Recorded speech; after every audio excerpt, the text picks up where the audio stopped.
Hello बच्चोवाड़ी, कैसे हैं आप सब और क्या हालचाल हैं आपके।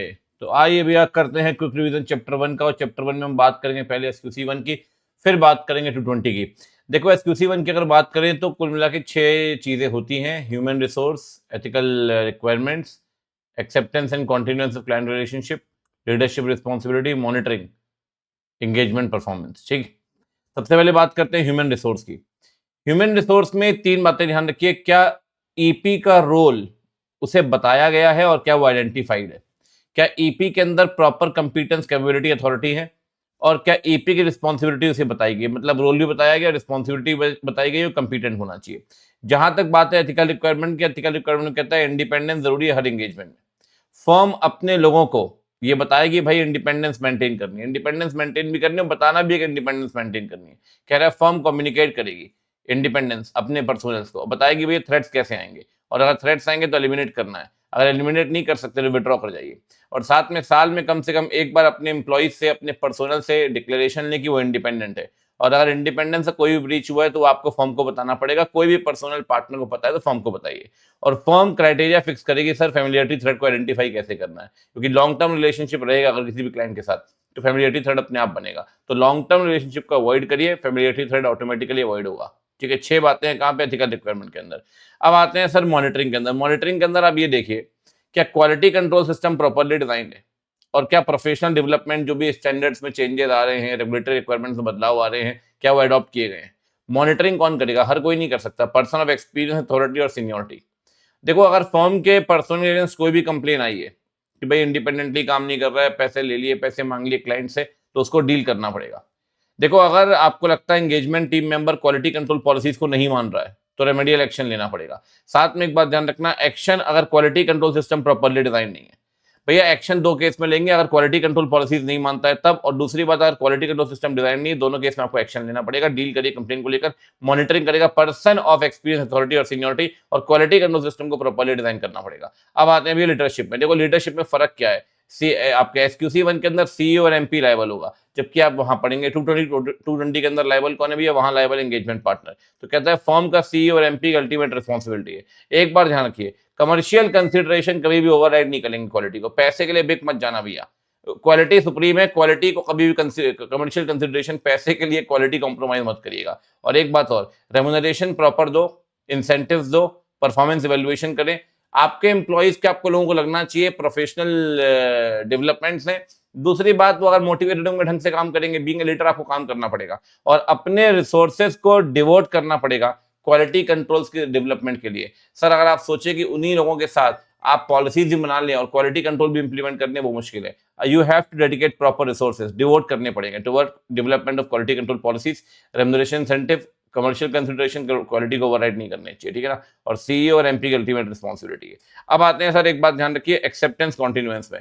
देखो एक्सेप्टेंस कॉन्टिन्यूएंस में 3 पॉइंट होते हैं, क्लाइंट का रिलेशनशिप एक्सेप्ट करना है कि नहीं करना।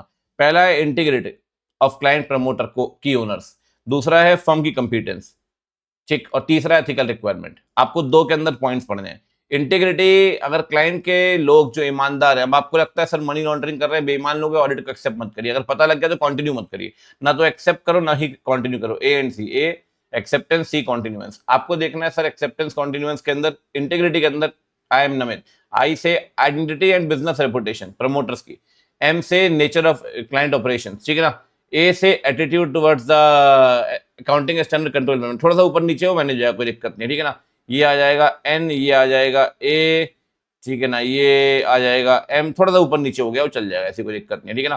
तो एन से नेचर ऑफ क्लाइंट ऑपरेशंस, भाई बिजनेस कैसा कर रहा है, पता चला स्मगलिंग कर रहा है, ये सारे काम कर रहे हैं, तो पहले हाथ जोड़ लो, ये एक्सेप्ट नहीं करो, पता लग गया तो कंटिन्यू मत करो। उनका एटीट्यूड क्या है एएस को लेकर, दे आर वेरी कैजुअल, मत करो ऑडिट एक्सेप्ट। फीस कह रहे हैं बार बार लो, इम्फेसाइज कर रहे हैं कम फीस ले लो, कम काम कर लो, मत करो सर, काम ही मत करो। मनी लॉन्ड्रिंग, ठीक है ना, कर रहे हैं, इलीगल एक्टिविटीज कर रहे हैं, आई से इनएप्रोप्रिएट लिमिटेशन लगा दें आपके काम के ऊपर। The reasons for appointment reappoint, पिछले वाले का नरोड़ा आपने क्यों किया, नरोड़ा का मतलब होता है non reappointment of the retiring auditor, पिछले वाले को रीअपॉइंट क्यों नहीं किया, तो भैया ये है आई एम नमित। दूसरी तरफ है फर्म की कंपिटेंस, यहां मैं शॉर्ट में कहता हूं कैसे सीडी, कैसे सीडी मतलब सर क्या, अगर आप ऑडिट एक्सेप्ट कर रहे हो, क्या आपके आपके आपके एंगेजमेंट टीम मेंबर्स को, क्या आपके लोगों को उस इंडस्ट्री का नॉलेज है, क्या आपकी टीम में एक्सपर्ट्स की अवेलेबिलिटी है, क्या सफिशिएंट लोग है, कैपेबिलिटी कंपिटेंस है। अगर ढंग के लोग नहीं है, अगर आपको आता ही नहीं है वो काम, आपके पास लोग ही नहीं है, एक्सपर्ट्स ही नहीं है, सर ऑडिट एक्सेप्ट मत करिए, हाथ जोड़ लो। और एक्सेप्ट कर ली, बीच में समझ में नहीं आ रहा तो कंटिन्यू मत करो। एक्सपीरियंस से क्या, रेगुलेटरी रिक्वायरमेंट्स को लेकर, क्राइटेरिया एलिजिबिलिटी रिक्वायरमेंट, अगर आपने तय किया तो क्या क्राइटेरिया मैच कर रहा है कि नहीं, और साथ में डेडलाइन फॉर रिपोर्टिंग। अब वो कह रहा है सर आपको 15 जून तक रिपोर्ट देनी है, आपके पास बैंडविड्थ नहीं 15 जून तक की, तो ऑडिट एक्सेप्ट क्यों कर रहे हो सर उस केस में, तो कैसे सीडी, ठीक है ना। चलिए अब आगे बढ़ते हैं। अदर्स में ध्यान रखना, अदर्स मैंने आपसे कहा है सर, कभी भी अगर आपको लगता है कॉन्फ्लिक्ट ऑफ इंटरेस्ट है, भैया इसको रिजॉल्व करिए ऑडिट एक्सेप्ट करने से पहले। अगर आपको ये बात बाद में पता चलती है, आफ्टर एक्सेप्टेंस, अगर पहले कॉन्फ्लिक्ट आ रहा है, एक्सेप्ट करने से पहले रिजॉल्व कर लो, बाद में पता चलता है तो सर कम्युनिकेट करिए मेंबर्स को, रेगुलेटरी अथॉरिटी को। विड्रॉ कर सको, अगर विड्रॉ कर जाओ तो कोई दिक्कत वाली बात नहीं, ठीक। अगर आप विड्रॉ करते हैं ना सर, तो विड्रॉ के केस में मैनेजमेंट को बता देना, डिस्कशन करना, TCWG को बता देना कि भैया मैं विड्रॉ करने जा रहा हूं, मतलब क्या एक्शन है फर्म का वो आप बता दो TCWG मैनेजमेंट को। अगर विड्रॉ करते हो तो मैनेजमेंट को तो बताना ही है, TCWG को ही बताना है, ठीक है ना। पहली बात विड्रॉल के बारे में बताइए ए, दूसरी बात रीजंस बताइए क्यों विड्रॉ कर रहे हो। रेगुलेटरी अथॉरिटी को भी बताओ, उसको भी रीजंस बताओ। मतलब सबसे पहले डिस्कशन करो with the management TCWG, reasons बताइए, मैनेजमेंट TCWG को भी और रेगुलेटरी अथॉरिटी को भी रीजंस बताइए। और साथ में ध्यान रखना, अगर कोई भी सिग्निफिकेंट इश्यूज हैं तो उसका डॉक्यूमेंटेशन आपने करना है। विड्रॉ कर रहे हैं कोई दिक्कत नहीं, अपने पास डॉक्यूमेंटेशन होना चाहिए, ठीक है ना। साथ में एक बात ध्यान रखो भाई, एंगेजमेंट परफॉर्मेंस के अंदर क्या है, क्वालिटी कंट्रोल रिव्यू जरूरी है सर। लिस्टेड कंपनी में QCR मैंडेटरी है, QCR मैंडेटरी है। QCR का रिक्वायरमेंट क्या है सर, ध्यान रखना, कोई भी आदमी QCRR बन सकता है। QCR का फुल फॉर्म है क्वालिटी कंट्रोल रिव्यू, और QCRR का फुल फॉर्म है क्वालिटी कंट्रोल रिव्यूअर। जो क्वालिटी कंट्रोल करेगा उसे बोलते हैं QCRR। तो सर कौन बनेगा QCRR, कह रहा है पर्सन या other person with member of ICAI। Partner भी बन सकता है आपकी फर्म का, आउटसाइडर भी बन सकता है, कोई दिक्कत नहीं, मेंबर ऑफ ICAI होना चाहिए। लिस्टेड कंपनी में वही आदमी बन पाएगा जिसने लिस्टेड की ऑडिट का एक्सपीरियंस दिया होगा। अगर आपने लिस्टेड की ऑडिट नहीं की ना कभी, तो आप लिस्टेड की ऑडिट का QCRR नहीं बन सकते। QCRR तभी बन पाओगे जब आपने लिस्टेड की ऑडिट की हुई है। और EQCR जो है ना वो ऑब्जेक्टिविटी मेंटेन करेगा, वरना नया UQCR लेकर आएंगे। अगर EQCR कुछ और बोल रहा है और आप कुछ और बोल रहे हो, तो सर इश्यू रिजॉल्व कर रहे हो रिपोर्ट साइन करने से पहले। अगर इश्यू पेंडिंग है ना, एंगेजमेंट पार्टनर रिपोर्ट साइन ही नहीं करेगा। पहले EQCR के साथ रिजॉल्व करिए, अगर रिजॉल्व नहीं कर पा रहे, रिपोर्ट साइन मत करिए। रिजॉल्व कैसे करेंगे सर, रिजॉल्व करिए फर्म की पॉलिसीज के हिसाब से, किसी और फर्म से बात करो, सीनियर पार्टनर से बात करो, लेकिन कॉन्फ्लिक्ट को रिजॉल्व करो, ठीक है ना।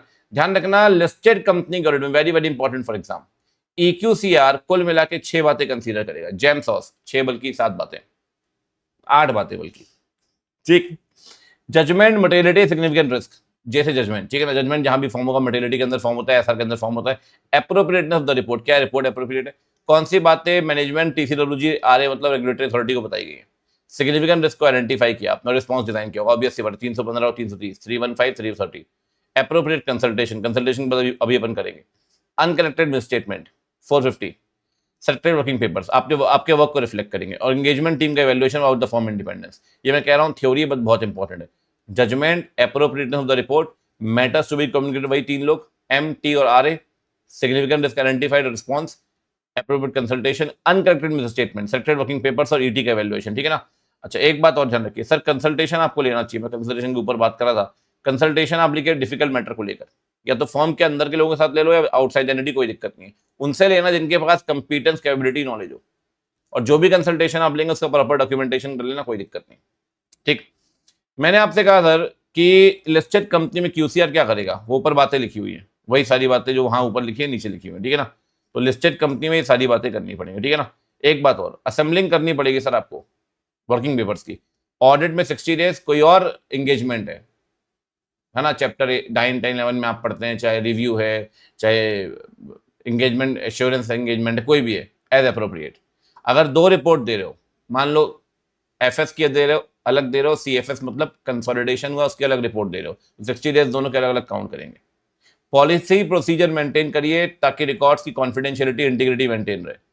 डॉक्यूमेंटेशन फर्म की प्रॉपर्टी, अपनी इच्छा से चाहे तो शेयर कर सकते हैं, आप बाउंड नहीं कर सकते उसे। रिटेंशन पीरियड भी है ऑडिट केस में कम से कम 7 साल, किसी और केस में as per policy of the firm, ठीक है ना। तो 60 दिन है ऑडिट में और 7 ईयर्स है ऑडिट में, दोनों ही केस ऑडिट में, ठीक है ना। बाकी एंगेजमेंट में जैसा फर्म को सही लगता है वैसा, ठीक है ना। लो भैया SQC1 हो गया खत्म। अब चलते हैं लाला 220 के। 220 क्या बोलता है देखिए, देखो 220 के अंदर भी एथिकल रिक्वायरमेंट, कहता है सर यहाँ पे ना ईपी की जिम्मेदारी है, वो आइडेंटिफाई करेगा थ्रेट। अगेन सेफगार्ड लगाइए, अगर सेफगार्ड नहीं लगा रहे एलिमिनेट रिड्यूस करने के लिए तो भैया विड्रॉ कर जाओ, कोई दिक्कत नहीं है।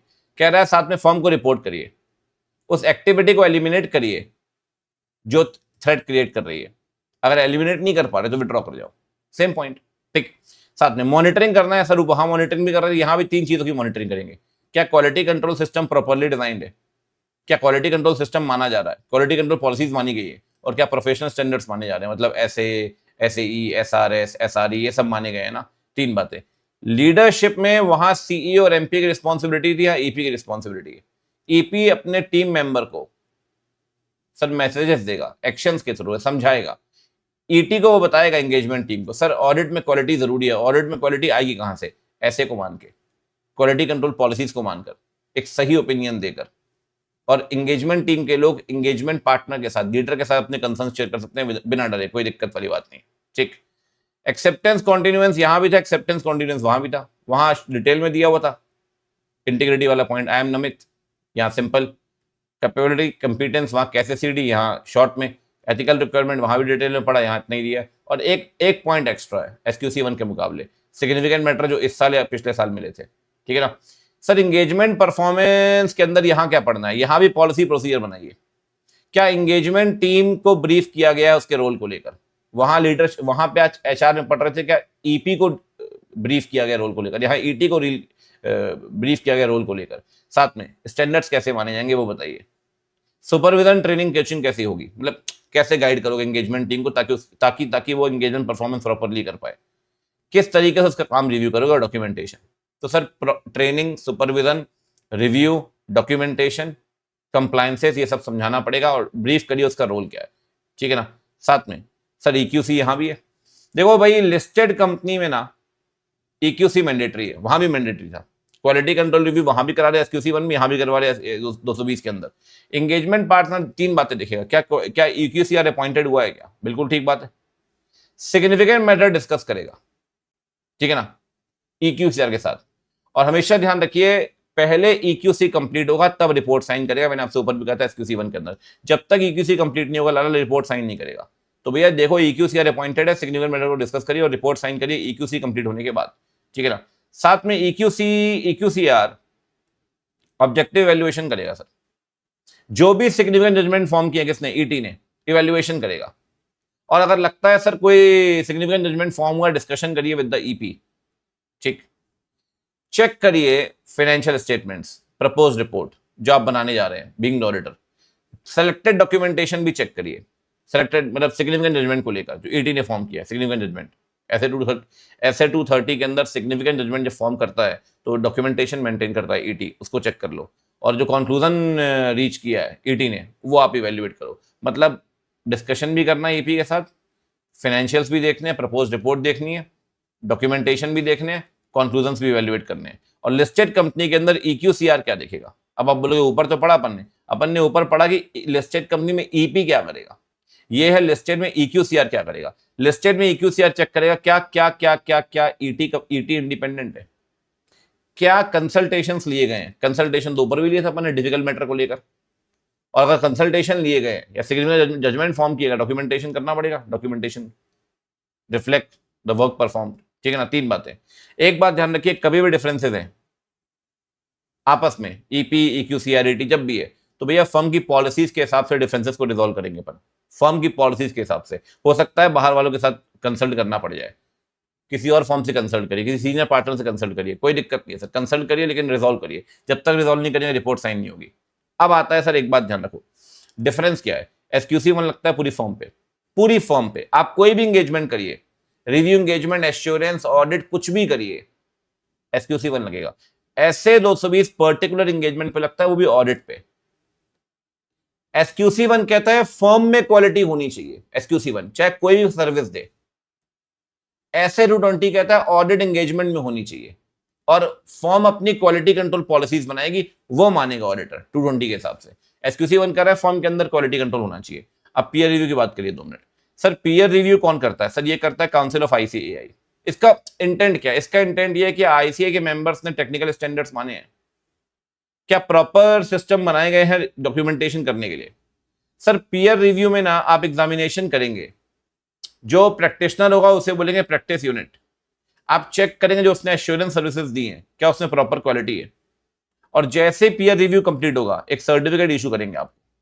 अनक्वालिफाइड रिपोर्ट अगर देगा पीयर रिव्यूअर तब, अगर क्वालिफाइड रिपोर्ट है तो ये बात पीयू को बताएंगे प्रैक्टिस यूनिट को कि भैया हम आपको सर्टिफिकेट नहीं दे रहे हैं, साथ में रीजंस देंगे और फॉलो अप करेंगे दोबारा कि दोबारा अगर ठीक कर लोगे तो फिर आपको सर्टिफिकेट देंगे। तो भैया सर्टिफिकेट कब मिलेगा? अनक्वालिफाइड में। क्वालिफाइड में इंटीमेट करो, रीजंस बताओ और वो फॉलो अप करेंगे, उसके बाद ठीक लगा तो देंगे आपको।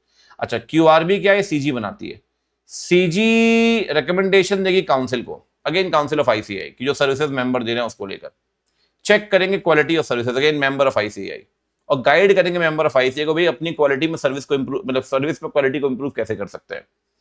और एनएफआरए तो आप इंटरमीडिएट के अंदर ही पढ़ते थे, एनएफआरए को बनाया गया 132 के अंदर, एनएफआरए चेक करेगा एएस और ऐसे माने गए यानी क्वालिटी ऑफ सर्विस में, मतलब सर्विस में क्वालिटी है यानी क्वालिटी ऑफ सर्विस चेक करेगा, ठीक है ना। साथ में क्वालिटी ऑफ सर्विस चेक करेगा प्रोफेशन एसोसिएटेड, साथ में क्वालिटी ऑफ सर्विस चेक करेगा प्रोफेशंस के अंदर भी उन कंपनीज को लेकर जो उसके परव्यू में आएंगी, वो आप इंटरमीडिएट में पढ़ते हैं, लिस्टेड कंपनी इंडिया, इंडिया से बाहर, वो सब। ठीक है भाई, तो ये हो गया क्विक रिवीजन चैप्टर 1 का डन।